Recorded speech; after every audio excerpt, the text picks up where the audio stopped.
So we're just crossing into Vietnam from Cambodia. And yeah, waiting for our bus. It hasn't turned up yet, but hopefully it won't be too long. Off to Ho Chi Minh today. All fairly smooth up to now. In Nung Hu Square, which is in the middle of Saigon. I think that's Chinese New Year.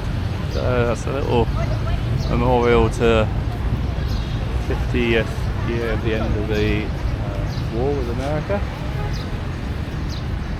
And then up this end of the street, we've got a little statue. Got a little statue of Ho Chi Minh that the city's named after, although nobody calls it Ho Chi Minh City, everybody calls it Saigon. Our bus driver yesterday, he said, "Where are you going to?" And I said, "We're going to Ho Chi Minh." And he said, "My bus is going to Saigon." And I said, "Yeah, same place, that's where we're going." So it threw me at first. Yeah, it's the communist name for the city, when the communist side is still up the north by the sounds of it, in Hanoi. Well, that's what he said, didn't he? Yeah, so down south they still want to be called Saigon. This is the Opera House. Not too sure if any shows going on, apart from the Bamboo Circus show by the looks of it. There's Notre Dame Cathedral. And like a lot of cathedrals, the main towers are under scaffold, under renovation. This is the post office of Saigon. So those of you that don't know, my phone's broken on the island, so I've got to post it back and hopefully get it repaired under warranty. But I'm going to try and see if we can get it shipped back to the UK. So busy inside the post office. Unfortunately, I cannot send my phone back because it's got a battery in it. I can't take it out. So, weapons of war, tanks at the Presidential Palace, so, or is now called the Independence Palace. That is a government sort of building that has had a fair bit of history from the French rule back in the 1860s. It was a two-story building then, and then during the 1945 or 1950 something, they rebuilt it and into a more of a government building without the French, and that had various rooms, conference rooms and cabinet rooms and state rooms for meeting diplomats, and this building was bombed in the struggles when the communists from the north tried to take over in the 1960s, and it was eventually rebuilt in 63 to look like it does today, or 64 or something. To learn all the history is really quite difficult.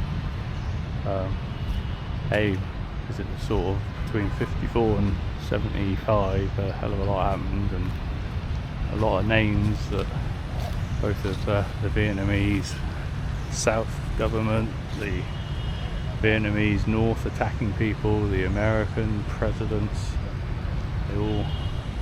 a lot of changes happened in 20 odd years.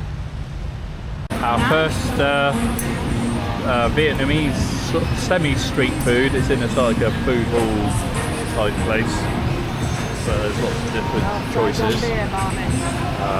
So we've gone for a pancake, and Jan's gone for a beer Saigon, obviously. This is one of 3 temples we're seeing today. Very busy tourist-wise. Nice pretty decoration up on the roof. Let's see what's inside. Pretty busy inside the temple as well. And there's lots of incense and lots of people burning lots of different things. Smells quite strong.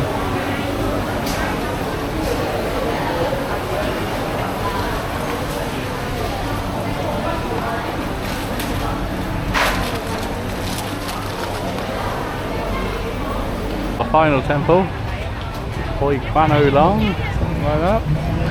And it's on one of the busiest little streets you can imagine. Like, step out the way for that. Quite a pretty little temple.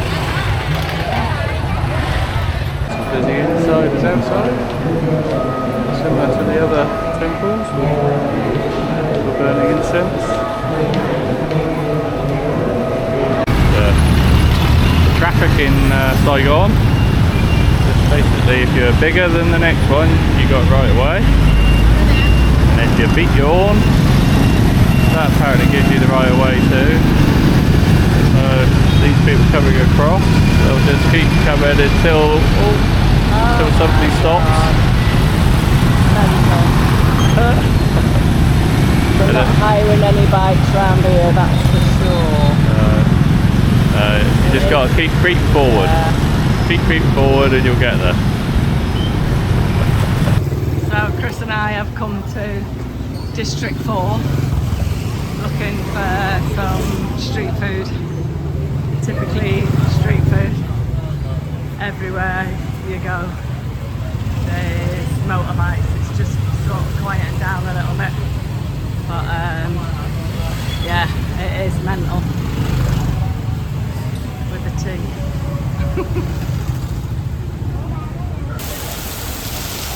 And then came the rest. Working through the trees and then go. 7 minutes to mile.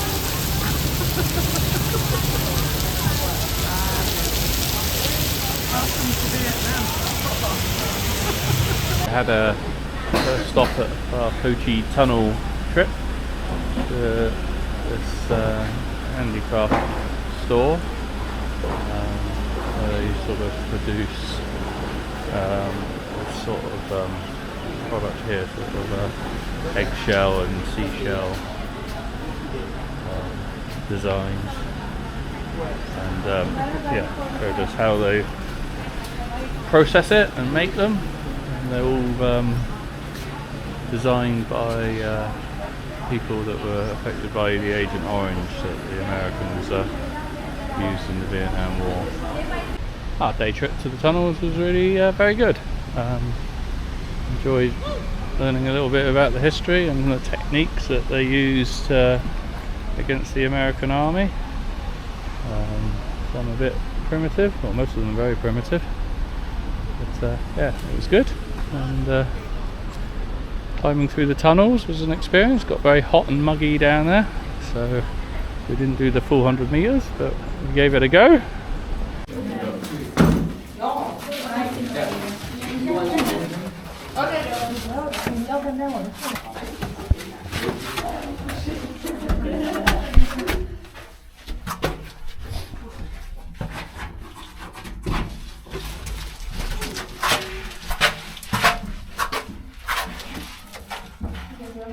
How much of this is coming out?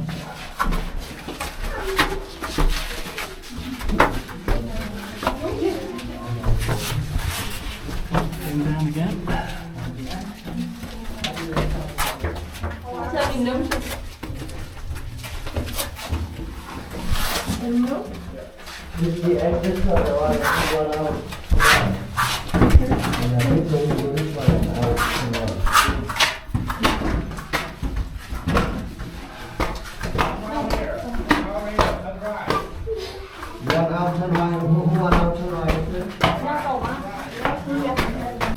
So good experience going through the tunnels. Here we go again. And they've enlarged a lot of them for the tourists, which is lucky for us. Here's Short Chan's arse.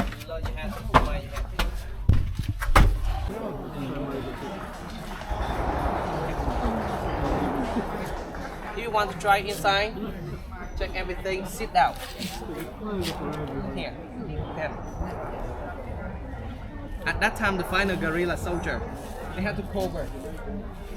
Try to cover around. Try to make it look like the nature. Like this. And when you go inside, you keep it under. Your arms straight, your arms up. When you go outside, do the same. Your arms straight first. You will not get stuck. Now see you tomorrow morning.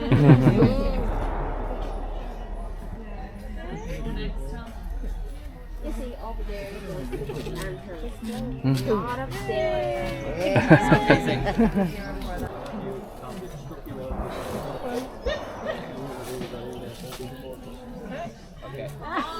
No, you did. Keep it under. Arms up. Keep balance. Okay, and sit down. One. Okay, we go this way.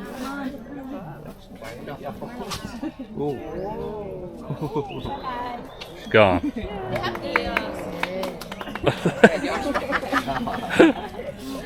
Jump straight. Perfect. Okay, jump and sit down. 1, 2, 3, jump. Right back. 1, 2, 3, jump. Help me, please. Yeah. Oh, and then. 1, 2, 3. Perfect. Who else? Coming. If you're coming to Saigon, it's well worth coming on this trip, I would say. As you can see, there's a fair few buses and tour buses, so you won't be the only ones here. It's easy to get. We paid about £15 each to get on it, so quite a good deal. Morning. So we are at the War Remnants Museum in Saigon, and just got in to the military helicopters and tanks, and then over this side it looks like we got more of the aircraft. It's a big beast. That's one of their main bombers. So I've just been looking at some of the prisons that the US and French used against the Vietnam people. Fairly gruesome, most of it.